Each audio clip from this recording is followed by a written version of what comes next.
தேவனுடைய பரிசுத்த நாமத்திற்கு மகிமை உண்டாவதாக. கூடி வந்திருக்கிற அனைத்து தேவனுடைய பிள்ளைகளுக்கும் நமது கர்த்தரும் இரட்சகரும் மீட்பரும் ஆகிய இயேசு கிறிஸ்து நாமத்தினாலே வாழ்த்துக்களையும் ஸ்தோத்திரம் சொல்லிக் கொள்கிறேன்.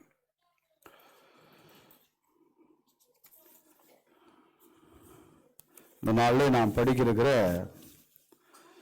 வேதாகம பகுதி நம்ம எல்லாருக்கும் தெரிஞ்ச ஒரு உவமையிலிருந்து நாம் படிப்போம். மத்தேயு எழுதின சுவிசேஷம் 25ஆம் அதிகாரம். ரொம்ப நல்லா நமக்கு தெரிஞ்ச ஒரு பகுதி, தெரிஞ்ச ஒரு உவமை. 14 வாசிக்கிற பொழுது, மத்தேயு சுவிசேஷம் 25ஆம் அதிகாரம் 14 வாசிக்கிற பொழுது, அன்றியும் பரலோக ராஜ்யம் புரதேசத்துக்கு பிரயாணமாய் போகிற ஒரு மனுஷன் தன் ஊழியக்காரரை அழைத்து தன் ஆஸ்திகளை அவர்கள் வசமாய் ஒப்பு கொடுத்தது போல் இருக்கிறது. அவனவனுடைய திறமைக்கு தக்கதாக ஒருவனிடத்தில் 5 தாலந்தும், ஒருவனிடத்தில் 2 தாலந்தும், ஒருவனிடத்தில் 1 தாலந்துமாக கொடுத்து உடனே பிரயாணப்பட்டு போனான். இந்த உவமை எல்லாருக்கும் நல்லா தெரியும் என்பதனால நாம் உவமையா வாசிக்கல. நாம் வாசிக்கிற பிரகாரமாக இங்க 5, 2, 1 தாலந்துகள் கொடுக்கப்பட்டிருக்கிறது. பூமியிலே பிறக்கிற ஒவ்வொரு நபர்களுக்கும் ஏதோ ஒரு தாலந்துகள் இருக்கிறது. தாலந்துகளோடு தான் என்ன பண்றாங்க, பிறக்கிறாங்க. ப்ராபபிலி பயாலஜிக்கலி நம்ம பேசுகிற போது தாய் தகப்பன் கிட்ட இருந்து நிறைய என்னதுங்க தாளந்துகள், சுபாவங்கள் இயல்பாக பிள்ளைகளுக்கு வருவதை நாம் பார்க்க முடியும். எப்பவுமே மக்களுக்கு கவலை என்னன்னா, தங்கள்கிட்ட இல்லாத தாளந்தை குறித்து தான் வருத்தமே. எனக்கு அந்த திறமை இல்லை, அந்த தகுதி இல்லை என்பது. திறமைகள் எப்பொழுதுமே, தாளந்துகள் எப்பொழுதுமே பெருக்க இல்லை என்று சொன்னால் அது அழிந்து போகும்.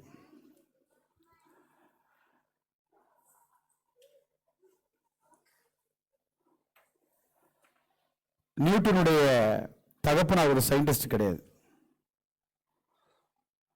சச்சினுடைய தகப்பனாரும் ஒரு கிரிக்கெட்டர் கிடையாது. அதனால அவங்களுடைய பிள்ளைங்க சயின்டிஸ்டாவோ கிரிக்கெட்டர் ஆகிட்டாங்கன்னு கேட்டாங்க கிடையாது. அப்போ எல்லாருக்கும் இருக்கிறது, ஏதோ ஒரு தாளந்துகள் இருக்கிறது, திறமைகள் இருக்குது. உலக பிரகாரம் நான் பேசுறேன். முதல்ல அது பெருகணும் அப்படின்னு சொன்னா அது தொடர்ந்து பயிற்சி செய்யப்பட வேண்டும். யாருமே பெரிய புத்திசாலிகளாக, திறமைசாலிகளாக இந்த உலகத்தில் பிறப்பது கிடையாது.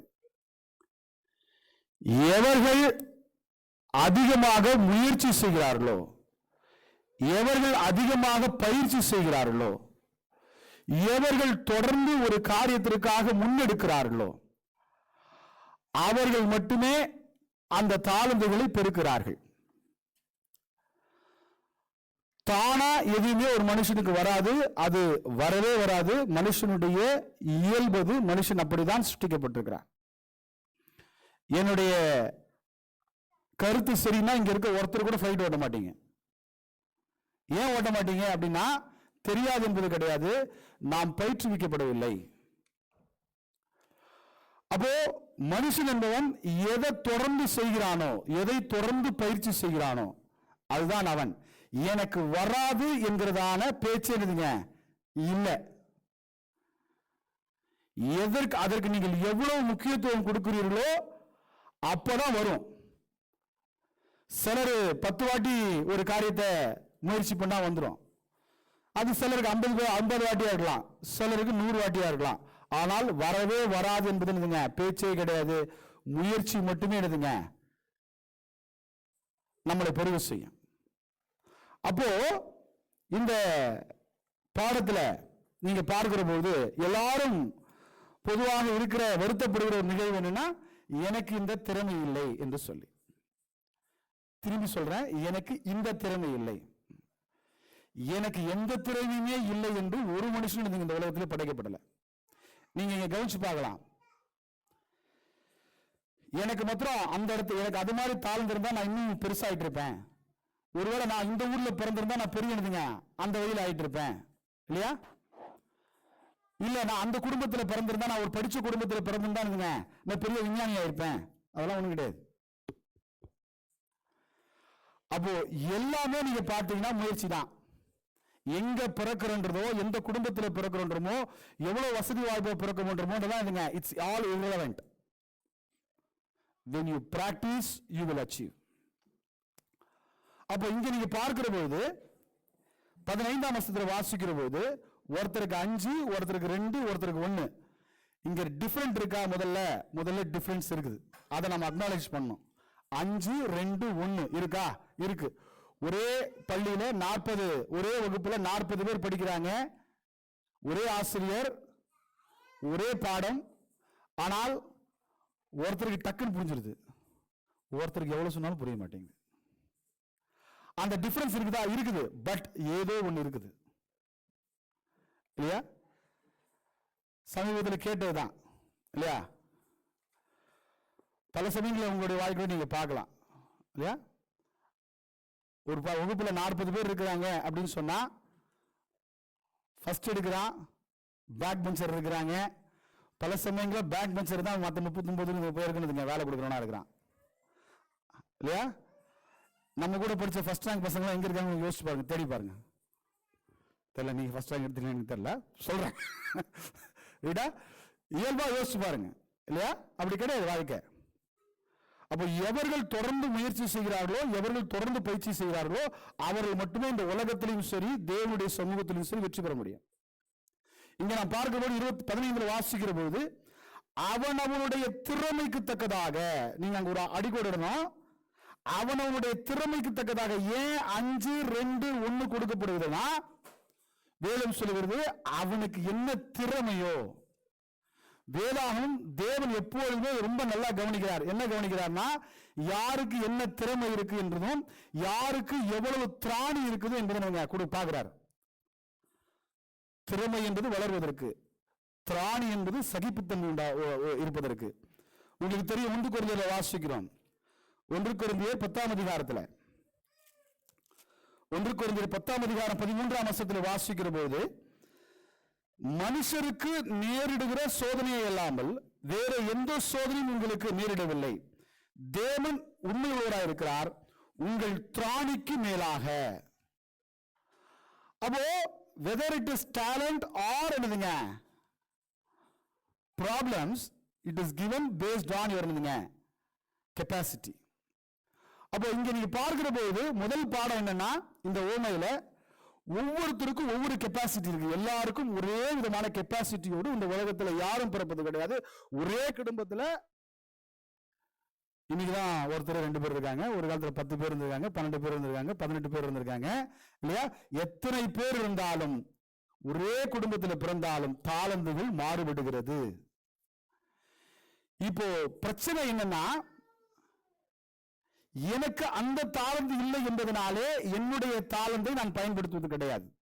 முதல் பாயிண்ட் நான் பார்க்கிற போது, எல்லாருக்கும் தாளந்துகள் உண்டு, தாளந்துகள் இல்லாமல் எவருமே கிடையாது. என்ன பிரச்சனைனா, எனக்கு இந்த தாளந்து இல்லை என்றுதான் பிரச்சனையே. எனக்கு என்ன இருக்கு என்பதை மக்கள் பார்ப்பது கிடையாது.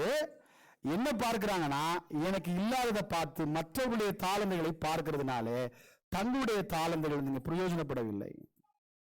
இப்ப இங்க நீங்க பார்க்கலாம், அந்த மத்தேயு சுவிசேஷம் 25 நீங்க வாசிக்கிற போது, ஒரு 5 தாளந்து, 2 தாளந்து, 1 தாளந்து என்று 3 தாளந்து பேசப்படுகிறது. சபையிலும் கூட நீங்க பேசுகிற போது நான் அப்படி வருகிறேன் பாருங்க. 1 தெசலோனிக்கேயர்ல வாசிக்கிறோம். 1 தெசலோனிக்கேயர் 2ஆம் அதிகாரம் 4ஆம் வசனத்துல அப்போஸ்தலனாகிய பவுல் சொல்கிறார், இந்த சுவிசேஷ ஊழியம் ஏன் எனக்கு கொடுக்கப்பட்டது என்று சொன்னால், இல்லையா, சுவிசேஷத்தை எங்களுக்கு ஒப்புவிக்கத்தக்கதாய் தேவன் எங்களை உத்தமர் என்று எண்ணினபடியே நாங்கள் மனுஷருக்கல்ல, எங்கள் இருதயங்களை சோதித்தருகிற தேவனுக்கே பிரியமுண்டாக பேசுகிறோம். அப்போ ஃபர்ஸ்ட் தேவனுடைய பணியில என்ன பார்க்கப்படுகிறது என்றுனா உத்தமர் என்று எண்ணினபடியே, இல்லையா? ஆமா, இட் இஸ் காட் என்னதுங்க ஆல்வேஸ் எக்ஸ்பெக்ட்ஸ் தட். 1 தெசலோனிக்கேயர் 2ஆம் அதிகாரம் 4ஆம் அதிகாரம் 4ஆம் வசனம். 1 பேதுருல வாசிக்கிறோம். 1 பேதுரு 5ஆம் அதிகாரத்துல 1 பேதுரு 5ஆம் அதிகாரம்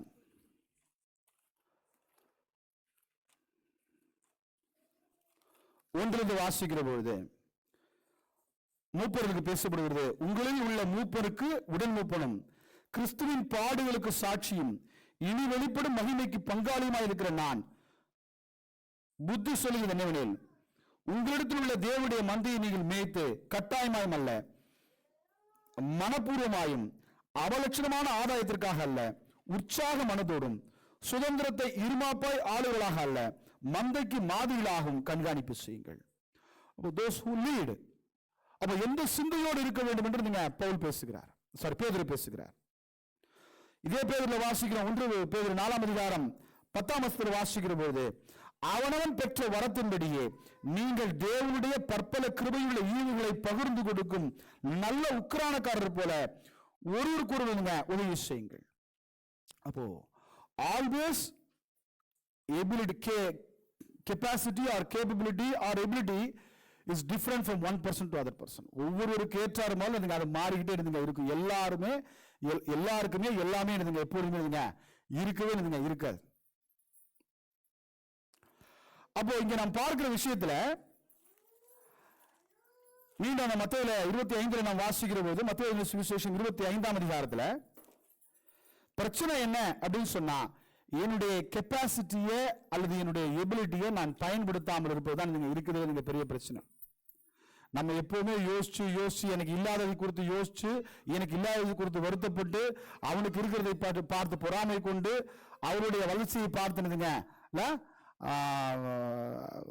என்ன சொல்லுங்க, ஒரு துர்குணம் பூண்டு என்ன ஆகுதுங்க, அதுலயே நேரம் போயிடுது. கடவுள் உங்களுக்கு என்ன கொடுத்துக்கிறார் அப்படின்னு யோசிக்கிறது கிடையாது. இங்க அந்த மனுஷன் அப்படித்தான் பண்ணான். 25ஆம் அதிகாரம் இல்லையா, 24, 25 வாசிக்கிற பொழுது, ஒரு தாளந்தை வாங்கினவன் வந்து, ஆண்டவனே, நீர் அதை விதைக்காத இடத்தில் அறுக்கிறவரும் தெளிக்காத இடத்தில் சேர்க்கிறவருமான கடினமுள்ள மனுஷன் என்று அறிவேன். ஆகையால் நான் பயந்து போய் உமது தாளந்தை நிலத்தில் புதைத்து வைத்தேன், இதோ உம்முடைய வாங்கிக் கொள்ளும் என்றார். உங்களுடைய கெப்பாசிட்டி பெருகணும் அப்படின்னு சொன்னா நீங்க ஏதாவது செய்யணும். அப்போ முதல் பாயிண்ட் என்னன்னா, எல்லாருக்கும் எபிலிட்டி கொடுத்திருக்கிறாரு. இங்க பாருங்க, எபிரேயர்ல சொல்லும்போது பேசுறார். எபிரேயர் 5ஆம் அதிகாரம் 12ஆம் வசனத்துல வாசிக்கிற போது, எபிரேயர் 5ஆம் அதிகாரம் 12ஆம் வசனத்துல, காலத்தை பார்த்தால் போதகராய் இருக்க வேண்டிய உங்களுக்கு தேவனுடைய வாக்கியங்களின் மூல உபதேசங்களை மறுபடியும் உபதேசிக்க வேண்டியதா இருக்கிறது. நீங்கள் பலமான ஆகாரத்தை அல்ல, பாலை உண்ணத்தக்கவர்களானீர்கள். சொல்லுது, காலத்தை பார்த்தால் நீங்க என்ன ஆயிருக்கணுங்க, போதகர் ஆயிருக்கணும். அப்படின்னா ஆட்டோமேட்டிக்கா இந்த குரோத் வந்துருமாங்க. ஆட்டோமேட்டிக்கா 10 வருஷம் ஆயிட்டீங்களா, ஓ நீங்க வந்து பேசலாம். 15 வருஷம் ஆயிடுச்சாங்க, நீங்க என்ன பண்ணலாம், சபையை நடத்தலாம். இப்படி இயேசு பேஸ் பண்ணி சொல்லப்படுகிற வேதாகமம் இல்ல, இல்லையா? அங்க எபிரேயர்ல சொல்றாரு பாருங்க, மேல சொன்னவரு கீழே சொல்றாரு. எபிரேயர் 5ஆம் அதிகாரத்துல நாம் தொடர்ந்து கீழே வாசிக்கிற போது அவர் சொல்றாரு பாருங்க, அடுத்த வசனத்துல, பால் உண்கிறவன் குழந்தையா இருக்கிறபடினாலே நீதியின் வசனத்தில் பழக்கமில்லாதவனாய் இருக்கிறான். பலமான ஆகாரமானது நம்மை தீமை என்று பயிற்சியினால் பகுத்தறியத்தக்கதாக முயற்சி செய்யும் ஞானேந்திரியங்களுடையவர்களுக்கு ஆகிய பூரண வயதுள்ளவர்களுக்கு தகும். அப்போ ஒரு மனுஷன் வளரணும். எந்த மாதிரி வளரணும்? காலத்தை பார்த்தால் போதரா இருக்க வேண்டிய உங்களுக்கு அப்படின்னு சொன்னா நீங்க வளரணும்னா வேதம் சொல்லுது, நீங்கள் நீதியின் வசனத்திலே பழகணும். வேதம் சொல்லுது, நீங்கள் பயிற்சியும் முயற்சியும் செய்யணும். தானா வராதுங்க. உங்களுடைய எபிலிட்டி பெருகணும் அப்படின்னா நீங்க கண்டிப்பா என்ன பண்ணுங்க, தொடர்ந்து பிராக்டிஸ் பண்ணணும். எந்த ஒரு காரியத்தை நீங்கள் தொடர்ந்து பிராக்டிஸ் பண்றீங்களோ அதுதான் நீங்க. பாவத்தை, துன்மார்க்கத்தை நீங்கள் தொடர்ந்து பிராக்டிஸ் பண்ணீங்கன்னா அதுதான் நாம். நீதியை, பரிசுத்தத்தை நாம் தொடர்ந்து பயிற்சி செய்தோம்னா அதுதான் நாம். நீங்க என்னவா இருக்கிறீங்க, தேவன் உங்களுக்கு என்ன தாளந்து கொடுத்திருக்கிறார் என்பதை முதல்ல அனலைஸ் பண்ண வேண்டியது அவசியம். 2 பேதுரு 3ஆம் அதிகாரம் 18ஆம் வசனத்தில் வாசிக்கிற போது 2 பேதுரு 3ஆம் அதிகாரம் 18ஆம் வசனத்துல நம்முடைய கர்த்தரும் இரட்சகருமாகிய இயேசு கிறிஸ்துவின் கிருபையிலும் அவரை அறிகிற அறிவிலும் வளருங்கள், அவருக்கு எப்போதும் என்றென்றைக்கும் மகிமை உண்டாவதாக, ஆமென். அப்போ நீங்க வளர்க. வேதாகம் தொடர்ந்து ஒரு காரியத்தை நமக்கு உற்சாகப்படுத்துகிறது, அறிவுறுத்துகிறது. என்னன்னு சொன்னா யூ grow இல்லையா? நம்ம எல்லாரும் எதிர்பார்க்கிறோம் வளரணும்னு சொல்லி. ஒரு காலத்துல சரீரம் வளர்ந்தா போறோம்னு நினைச்சோம், மனசு வளர்ந்தா இருந்துங்க, அறிவு வளர்ந்தா போதும்னு நினைச்சோம். இன்னைக்கு என்ன எதிர்பார்க்குறோங்க? பணம் வளர்ந்தா கொஞ்சம் நல்லா இருக்கும்னு யோசிக்கும் இல்லையா? ஆமா இல்லையா? இன்னைக்கு இருக்கிற ஜென்ரேஷன் அப்படிதான் யோசிக்குது. எனக்கு தெரிஞ்சு முன்னாடி இருக்கிற ஜென்ரேஷன் இப்படி யோசிச்சாங்கன்னா எனக்கு கொஞ்சம் கூட நினைவு கிடையாது. இப்ப என்ன சொல்றாங்க? SIP-ல போடுங்க, மியூச்சுவல் ஃபண்ட்ல போடுங்க, இல்ல அதுல போடுங்க, இதுல போடுங்க. என்ன ஆகுங்க? Your money will grow. We want our money to grow, but we don't want to grow. இல்லையா? Growing requires something. நம்ம கிட்ட தேவன் கொடுத்திருக்கிறார். God has given some ability, some talent. உங்களுடைய வாழ்க்கையில தேவன் கொடுத்திருக்கிறார். உங்களுடைய வாழ்க்கையில நீங்க பெருகணும்னு சொன்னா பூமிக்குரிய வகையில அந்த தாளந்துகள் தானா பெருகாது. It will never grow on its own. It has to be practiced. தொடர்ந்து நீங்கள் முயற்சி செய்யணும். நீங்கள் தொடர்ந்து முயற்சி செய்து கொண்டிருந்தால் நீங்கள் வளர்வீர்கள். யாருமே ஒரே நாள்ல எதுவுமே கத்துக்கல. ஆங்கிலத்தில் ஒரு ப்ராவர்ப் உண்டு, Rome is not built in a day. இல்லையா? ஒரு நாள் செய்யல. It takes its own time. இல்லையா?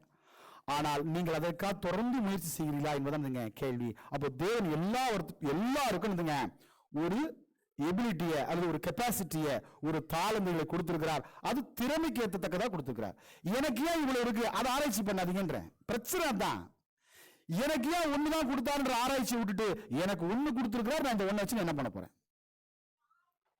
பட் அன்பார்ச்சுனேட்லி அவர் ப்ராப்ளம் இருந்துங்க, அவனுக்கு 2 கொடுத்திருக்கிறாரு. அதுதான் பிரச்சனை. அவனுக்கு எப்படி 5 கொடுத்திருக்கிறாரு, அதுதான் பிரச்சனை. இல்லையா? உங்களுக்கு என்ன கொடுத்திருக்கிறார்? இல்லையா? அப்போ தேவன் தாழ்மைகளை கொடுத்தா அடுத்த பாயிண்ட் என்ன சொல்ல? யூ ஹேவ் டு ஆக்ட்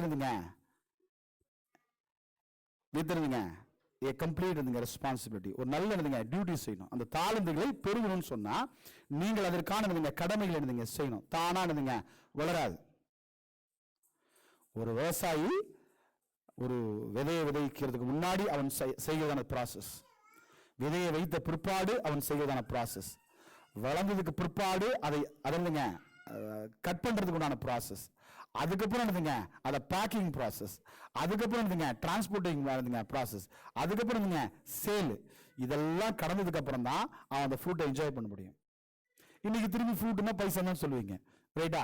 இருக்கட்டும், வாட் எவர் மேபி. அப்போ anything has responsibility to do. உங்களுடைய growth இருக்கணும் அப்படின்னு சொன்னா, உங்களுடைய டேலண்ட் பெருகணும்னு சொன்னா நீங்க கண்டிப்பா என்ன செய்ய வேண்டியிருக்குது அப்படின்னு சொன்னா ரெஸ்பான்சிபிளா நடந்துக்கணும், பொறுப்பாக நடந்து கொள்ள வேண்டியது அவசியம். இந்த மனுஷன் பொறுப்பேற்று பேசினான், நீர் விதைக்காத இடத்தில் அறுக்கிறவர் என்று சொல்லி. இல்லையா? ரெஸ்பான்சிபிள் இல்லாம தேவன் எதையுமே யாருக்கும் கொடுக்கறது கிடையாது. உங்களுக்கு நல்லா ஞாபகம் இருக்கும், ஏதேன் தோட்டத்தில் தேவன் கொண்டு போய் ஆதாமையும் ஏவாளையும் விடுகிறார். இல்லையா? இன்னைக்கு நம்ம ஃப்ரீயா இருக்கிறதுனா என்ன நினைக்கிறோம்? இல்லையா? we want to take a break from our regular routine அப்படின்னு சொன்னா நினைக்கிறோம், சாப்பிடணும், தூங்கணும், கேளுங்க, அப்புறம் சைட் சீயிங் போகணும். இதுதான் நம்ம பிரேக்னு சொல்றோம். கேளுங்க, அதுதான். எங்கன்னா போகணும், சுத்தி பார்க்கணும், நல்லா தூங்கணும், சாப்பிடணும், ஈச்சிக்கணும். இதுதான் மனுஷனுடைய பிரேக்கா இருக்குது. பாருங்க, ஆதாமின் ஏவாளையும் ஒரு பெரிய தோட்டத்தில் கொண்டு போய் விட்டாங்க. தோட்டம் ரொம்ப பெருசுங்க, ஏதேன் தோட்டம். 4 நதிகள் புரண்டு வருகிறதுங்க ஒரு தேசம், ஒரு தோட்டம். அந்த அளவுக்கு பெரிய தோட்டம்.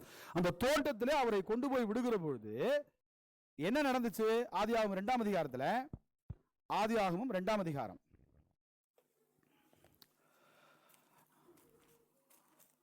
15ஆம் வசனத்துல வாசிக்கிற போது, ஆதியாகமம் 2ஆம் அதிகாரம் 15ஆம் வசனத்துல, தேவனாகிய கர்த்தர் மனுஷனை ஏதேன் தோட்டத்தில் அழைத்து கொண்டு வந்து அதை பண்படுத்தவும் காக்கவும் வைத்தார். 2 ரெஸ்பான்சிபிலிட்டி, 2 பொறுப்புகளை கொடுக்கிறார். நீ அதை பண்படுத்த வேண்டும். You have to till. அடுத்து யூ ஹேவ் டு ப்ரொடெக்ட், அதை காக்க வேண்டும். 2 வேளையும் செய்யப்படுவது. நீ சும்மா ரவுண்ட் வச்சு சாப்பிட்டு தூங்குங்க தேவன் சொல்ல. Act responsibly. அப்போ நம்முடைய தாளந்துகள் பெருக வேண்டும் என்று சொன்னால் நாம் பொறுப்போடு இருந்துங்க நடந்து கொள்ள வேண்டியது அவசியம். பொறுப்பு இல்லாம என்ன பண்ண முடியாதுங்க. நம்ம ஊர்ல கூட சொல்லுவாங்க, அவனுக்கா ஒரு பொறுப்பு கிடையாது, சும்மா சுத்தி வருவான் அப்படின்னு சொல்லி. என்ன சொல்றோம்னா, நம்முடைய தாளந்துகள் பெருக வேண்டும் என்று சொன்னால் நாம் என்னதான் செய்யணுங்க, கண்டிப்பானதுங்க பெருக வேண்டும். நம்ம அதான் சொல்றோம். அப்போ தேவன் ஒவ்வொருத்தருக்கும் ஒரு எபிலிட்டி கொடுத்திருக்காரு. ஆவிக்குரிய வகையில் நாம் பேசுகிற பொழுது வெளிப்படுத்தின விசேஷத்தில் வாசிக்கிறோம், மன்னிக்கணும், ரோமர் கழுவு நிருபத்தில் வாசிக்கிறோம். ரோமர் 12ஆம் அதிகாரத்தில், ரோமர் 12ஆம் அதிகாரம், ரோமர் 12:3 வாசிக்கிற போது, ரோமர் 12ஆம் அதிகாரம் 3 வாசிக்கிற போது, அல்லாமலும் எனக்கு அருளப்பட்ட கிருபையினாலே நான் சொல்லுகிறதாவது, உங்களில் எவனானாலும் தன்னை குறித்து எண்ண வேண்டியதுக்கு மிஞ்சி எண்ணாமல் அவனவனுக்கு தேவன் பகிர்ந்த விசுவாச அளவின்படியே தெளிந்த எண்ணமுள்ளவனாய் எண்ண வேண்டும். ஏனெனில் நமக்கு ஒரே சரீரத்தில் அநேக அவயவங்கள் இருந்தும் எல்லா அவயவங்களுக்கும் ஒரே தொழில் இராதது போல அநேகராகிய நாமும் கிறிஸ்துவுக்குள் ஒரே சரீரமாய் இருக்க ஒருவருக்கொருவர் அவயவங்களாய் இருக்கிறோம். நமக்கு அருளப்பட்ட கிருபையின்படியே நாம் வெவ்வேறான வரங்கள் உள்ளவர்களானபடினாலே நம்மில் தீர்க்க தரிசனம் சொல்லுகிற வரத்தையுடையவன் விசுவாச பிரமாணத்திற்கு ஏற்றதாக சொல்ல கடவன். ஊழியம் செய்கிறவன் ஊழியத்திலும், போதிக்கிறவன் போதிக்கிறதிலும், புத்தி சொல்லுகிறவன் புத்தி சொல்லுவதிலும் தரித்திருக்க கடவன். பகிர்ந்து கொடுக்கிறவன் வஞ்சனை இல்லாமல் கொடுக்கிறவன், முதலாளியானவன் ஜாக்கிரதையா இருக்க கடவன், இரக்கம் செய்கிறவன் உற்சாகத்துடன் செய்ய கடவன். அப்போ வேளாண் சொல்லுது, ஒவ்வொருத்தருக்கும் ஒவ்வொரு தாழ்ந்த சபையிலும் கூட இருக்கிறது. கேள்வி என்ன, do we use to glorify God? இல்லையா?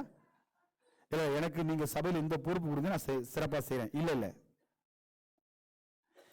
தேவன் நமக்கு கொடுக்கிற எந்த தாளந்துகளும் தேவனுடைய மகிமைக்காக செலவிடப்படுகிற போது ஆட்டோமேட்டிக்கா அது வளரும். அப்ப அதுக்கு என்ன வேணும்னா ஒரு பொறுப்பு வேணும், ரெஸ்பான்சிபிளா நாம் கையாள வேண்டும்.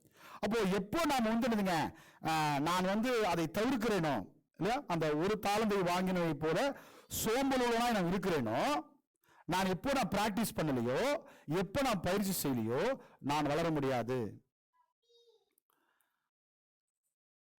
என்ன பண்ண முடியாதுங்க. இந்த வேதாகமத்துடைய பெரிய ஆச்சரியமே நாம் பல சமயங்களில் நாம் படிச்சிருக்கிறோம். 2000 வருஷமாக தொடர்ந்து இந்த வேதாகம் நம்ம கையில் இருக்கிறது. உலக மக்கள்ல மனுஷனுடைய கையில் இருக்குது. இன்றைக்கும் இந்த டிஜிட்டல் வேர்ல்ட்ல அதிகமாக அச்சடிக்கப்படுகிற புஸ்தகம் வேதாகமம்.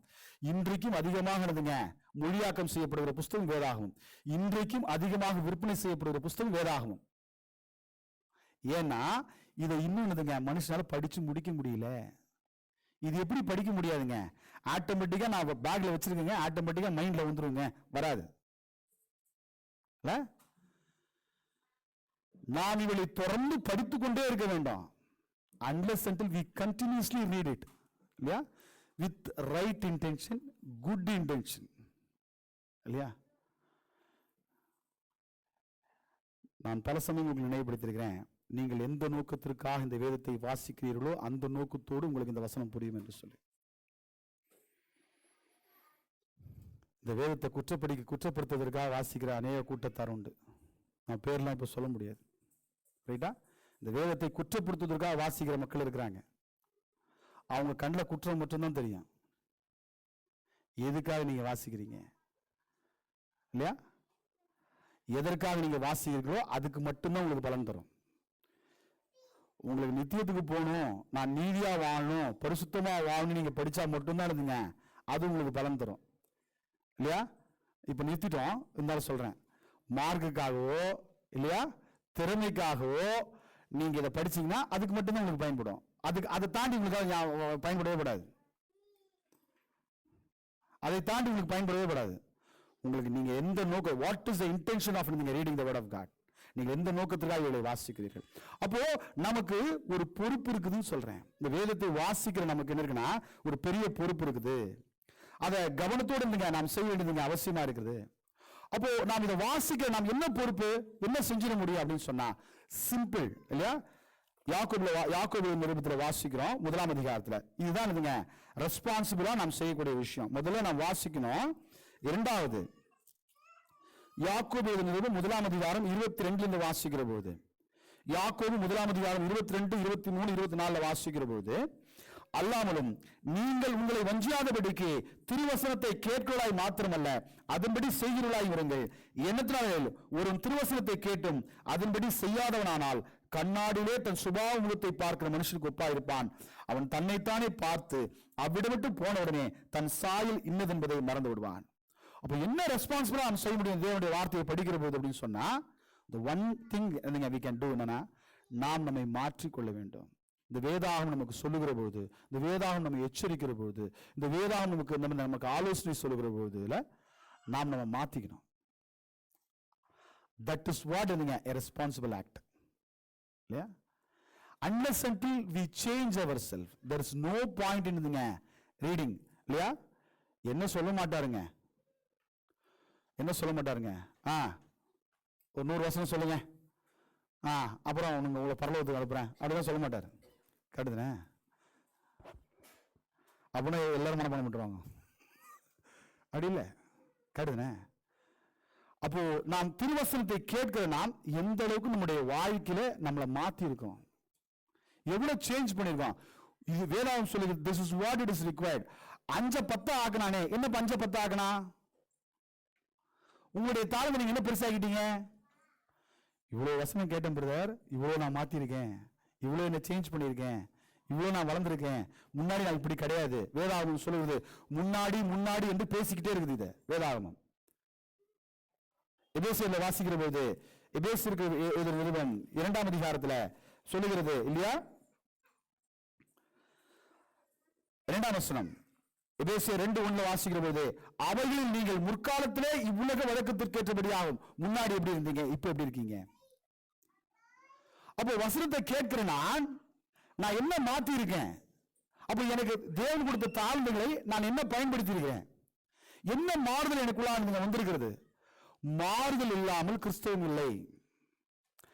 I can never be a visitor to the congregation. ஞாயிற்றுக்கிழமை வருவேன், அட்டெண்டன்ஸ் போடுவேன், இல்லையா? போயிட்டேன், முடிஞ்சு போச்சு. இல்லவே இல்லை. 24/7 you are a Christian. நீங்கள் எங்க இருந்தாலும் நீங்கள் கிறிஸ்தவர்களே. அப்ப நீங்கள் எவ்வளவு வாங்கியிருக்கீங்களோ அவ்வளவு மாற்றங்கள் நம்முடைய வாழ்க்கையில் நடந்திருக்க வேண்டியது அவசியம். அப்போ எல்லாருக்கும் தேவன் தாழ்ந்துகளை கொடுத்திருக்கிறார். ஒண்ணு. ரெண்டாவது, அதை ரெஸ்பான்சிபிளா பயன்படுத்துறோம். ரெஸ்பான்சிபிளா பயன்படுத்துறோம்னா எவ்வளவு கேட்டு இருக்கோம், எவ்வளவு மாத்தி இருக்கோம். இப்ப சொல்றான், இங்க ஒருத்தர் கிட்ட ஒரு நம்பர் சொல்லுங்க, எவ்வளவு நாள் ஆச்சு பாரு நீங்க இயேசு கிறிஸ்து ஏத்துக்கிட்டு. ஒருத்தர் சொல்லுவோம் 2 வருஷம், ஒருத்தர் சொல்லுவோம் 4 வருஷம், ஒருத்தர் சொல்லுவோம் 6 வருஷம், ஒருத்தர் 10, ஒருத்தர் 20, ஒருத்தர் 30, ஒருத்தர் 40. இல்ல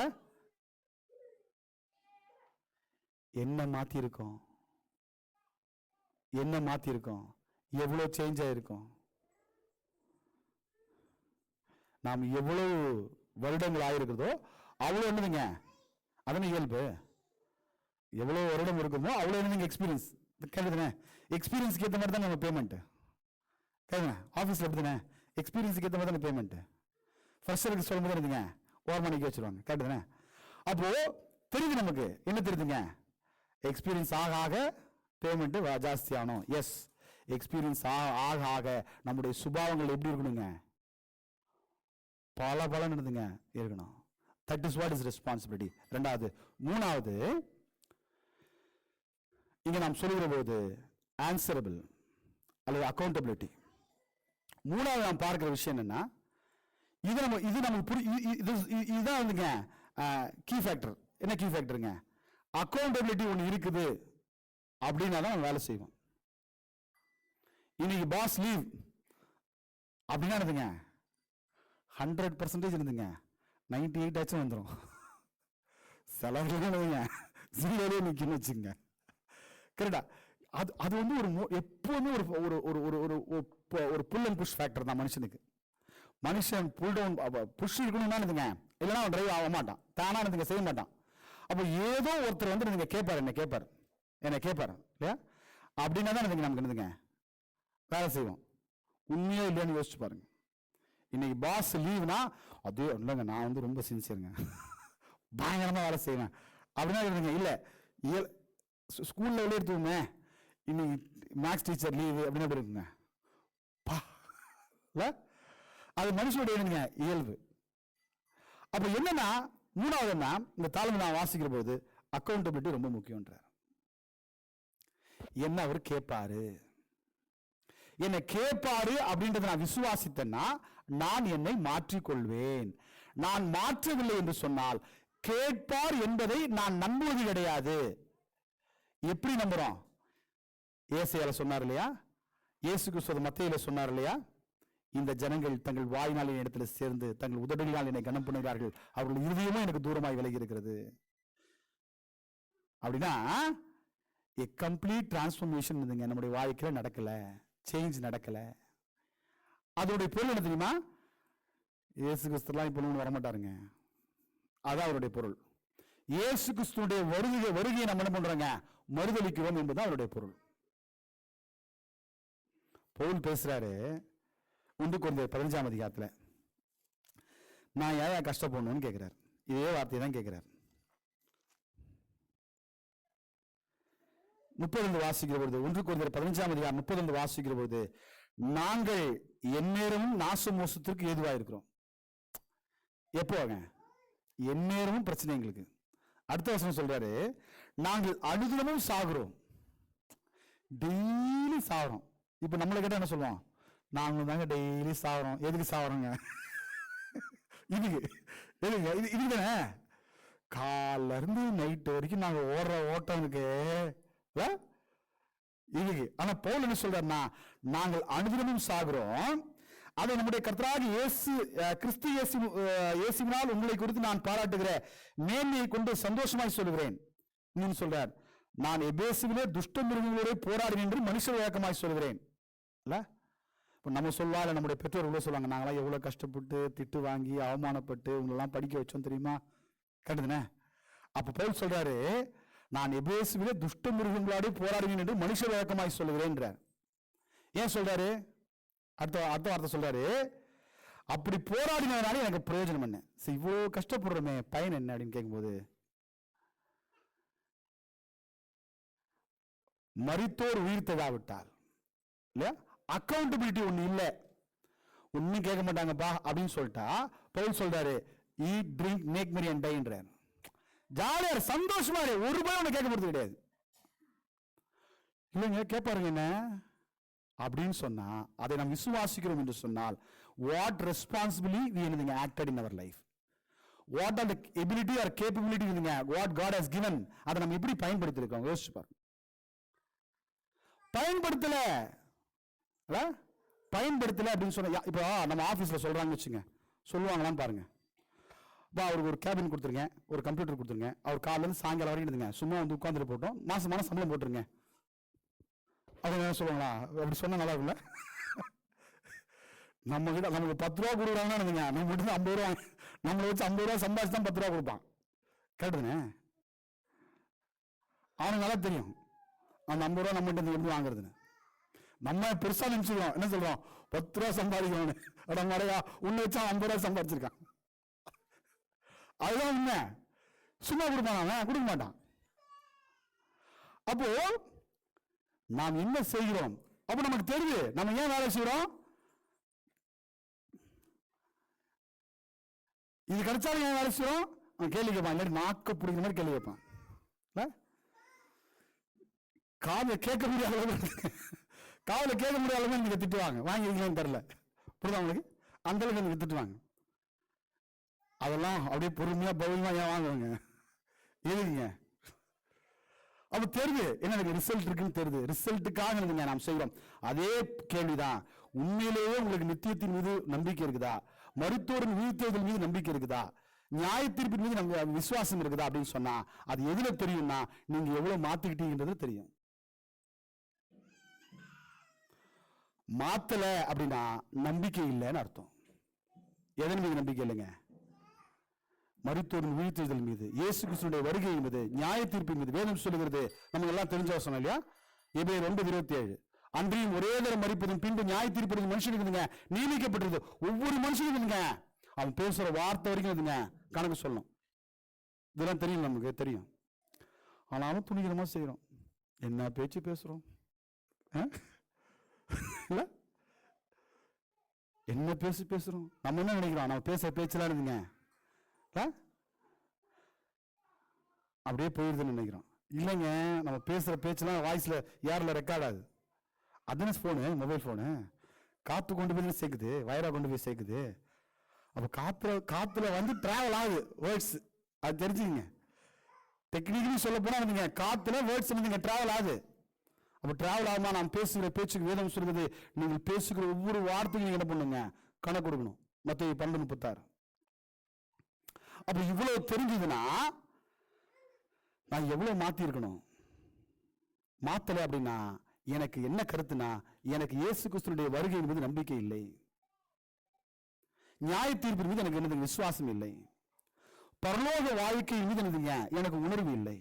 இதெல்லாம் இருக்கு நான் சொன்னா, இதெல்லாம் நான் கண்டிப்பா நான் பண்ணுவேங்க, நான் மாத்திப்பேன். அப்போ இந்த 3 காரியங்கள் இந்த தாளந்து நான் பார்க்கிற விஷயம் என்னன்னா, அவர் கேட்கிறார் வந்து என்னதுங்க கணக்கு பார்க்கிறார். அப்போ அக்கௌண்டபிலிட்டி இருக்குது. ஃபர்ஸ்ட் நான் பார்க்கும்போது என்னதுங்க எல்லாருக்கும் தாளந்து கொடுக்கிறாரு.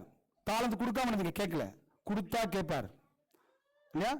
2 கேட்டகரி இருக்கும். ஒன்னு என்ன சொல்லுவான், எனக்கு ஒண்ணுமே கொடுக்கல, எனக்கு எந்த திறமையும் கிடையாது, எந்த தாளமும் கிடையாது, நான்லாம் அந்த உலகத்துல பிறந்ததே என்னதுங்க வேஸ்ட். கரெக்டா? அப்படி உலகத்துல யாருமே நீங்க வேஸ்டா பிறக்கிறது கிடையாது. நம்முடைய பிரச்சனை என்ன தெரியுமா, மற்றவங்களுடைய எபிலிட்டி நம்ம பார்த்துட்டு இருப்போம். அதுதான் நம்முடைய பிரச்சனை. அடுத்தது இல்லையா, அது எபிலிட்டி இருந்தா கண்டிப்பா நம்ம என்ன பண்ணுங்க, அதை மல்டிப்ளை பண்ண வேண்டியது அவசியம். மல்டிப்ளிகேஷன் ஆட்டோமேட்டிக்கா ஆகாது, நீங்க பிரயாசப்படணும். நீங்க 100 ரூபாய் அந்த பர்ஸ்ல வச்சு 10,000 வருஷம் கழிஞ்சு, 10,000 வருஷம் இல்ல, ஒரு 1000 வருஷம் வேணாம், ஒரு 50 வருஷம் கழிஞ்சிருந்தீங்க, அந்த பாக்கெட்ல இருந்து அந்த பர்ஸ்ல இருந்துங்க 8-10 இருந்துங்க, அது 100 ரூபா தான் இருக்கும். கரெக்டுங்க. சின்ன வயசுல புக்ல மயில் வைப்பாங்க, குட்டி போடும் குட்டி போடும், குட்டிலாம் ஒன்றும் போடாது. அது குட்டிலாம் ஒன்றும் போடாது. நீங்க எவ்வளவு ரூபா நீங்க பொறுத்து பொத்தி பொத்தி வச்சாருங்க, அது குட்டி போட்டு பெருசா இருந்தா ஒன்றும் பெருசாகாது, அது அப்படியே தான் இருக்கும். உங்களுடைய தாளந்துகள் பெருகணும்னா you have to work hard. நீங்கள் முயற்சி செய்யணும். ஏன்னா நீங்கள் இன்னைக்கு எதெல்லாம் உங்களால் செய்ய முடிகிறதோ அதெல்லாம் நீங்க பிறக்கும் போது நீங்க பெற்றுக்கொண்டு வந்ததல்ல, எல்லாவற்றையும் நீங்கள் கற்றுக்கொண்டீர்கள், எல்லாவற்றையும் நீங்க பயிற்சி செய்தீங்க, அதற்காக என்னதுங்க முயற்சி செஞ்சீங்க, அதனால உங்களுக்கு கிடைச்சிருக்குது. இல்லைன்னா கிடைக்காது. வேதம் அப்படிதான் சொல்லுது. தீத்துல சொல்றாரு பாருங்க, நீதி செய்யணும்னு கூட இது அவசியம்ன்றாரு. தீத்துல நான் முடிச்சிடுறேன். அப்போஸ்தலனாகிய பவுல் தீத்துக்கு எழுதின நிருபத்தில் வாசிக்கிறோம். தீத்து 3ஆம் அதிகாரம் 14ஆம் வசனத்துல, தீத்து 3:14, நம்முடையவர்களும் கனியற்றவர்களா இராதபடி குறைவுகளை நீக்குவதற்கு ஏதுவாக நற்கிரிகளை செய்யணுதுங்க பழகட்டும்ன்றார். எதையுமே மனுஷன் பழகினாதான் வரும். எனக்கு வராதுன்னு யாருமே இருந்துங்க சொல்ல முடியாது, சொல்லக்கூடாது இல்லையா? ஏதோ ஒண்ணு தேவன் உங்களுக்கு கொடுத்திருக்கிறார், அது உங்களுக்கு பெருக வேண்டும் என்று சொன்னால் ரெஸ்பான்சிபிளா என்ன பண்ணுங்க, அதற்காக முயற்சி செய்யுங்க. ஏன் முயற்சி செய்றீங்கன்னா, நான் வந்து அவர் வருவாரு, எனக்கு கணக்கு கேட்பார்.